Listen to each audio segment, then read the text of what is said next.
Ya, Bismillahirrahmanirrahim. Assalamualaikum warahmatullahi wabarakatuh. Tabi pun, perkenalkan nama saya Dora Renova, SABMSI. Saya sebagai dosen pembimbing untuk program kegiatan magang dan kewirausahaan Merdeka Belajar Kampus Merdeka. Di sini saya akan menjelaskan kepada mahasiswa yang mengikuti program MBKM dan proses bimbingan untuk mahasiswa yang mengikuti program MBKM. Dan kebetulan saya sebagai sekretaris prodi di Ilmu Administrasi Bisnis, ketika anak-anak menginginkan mengikuti program MBKM, saya akan benar-benar menyeleksi ataukah mulai dari usaha yang mereka jalani udah layak atau belum, tempat mereka magang perusahaannya sudah layak atau belum. Kalau misalnya memang belum layak, saya akan menindaklanjuti atau saya akan mengasih saran sebaiknya seperti apa. Ketika memang sudah usaha mereka sudah layak dan perusahaan sudah benar-benar layak, saya baru akan meng-ACC mereka mengikuti program MBKM, karena di kegiatan MBKM ini baik yang untuk kegiatan MBKM kewirausahaan maupun yang MBKM magang itu mereka ada konsekuensinya, yang mana ketika mereka tidak lulus maka mereka akan mengulang satu semester, ada konsekuensinya. Mereka itu akan dikonversi maksimum 20 SKS. Nah, maka dari itu saya benar-benar memproses nih, apakah usaha mereka itu atau tempat mereka itu layak atau tidak.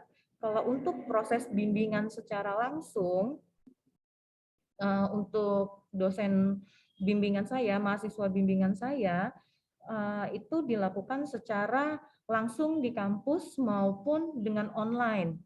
Kita kadang ada yang namanya grup WhatsApp itu mereka bisa menanya nih di situ tentang keluhan mereka ataukah apa sih kendala-kendala mereka selama mereka mengikuti program MBKM tersebut.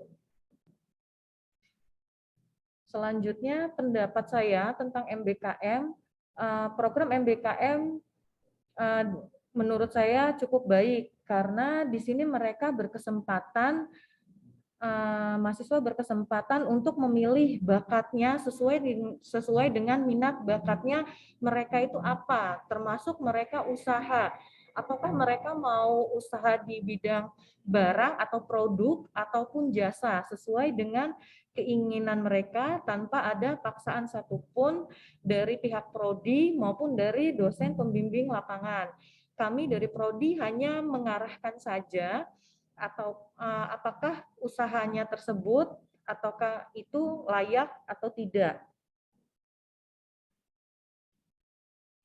Bakat kewirausahaan yang mereka langsung bisa dipraktekkan secara langsung dan mereka ketika mereka ada kendala nih di lapangan, mereka juga mendapatkan mentor itu yang benar-benar profesional. Jadi mereka bisa konsultasi langsung nih dengan para wirausahawan muda yang memang benar-benar terjun di usaha yang serupa dengan mereka untuk menindaklanjutinya usaha mereka itu tuh seperti apa.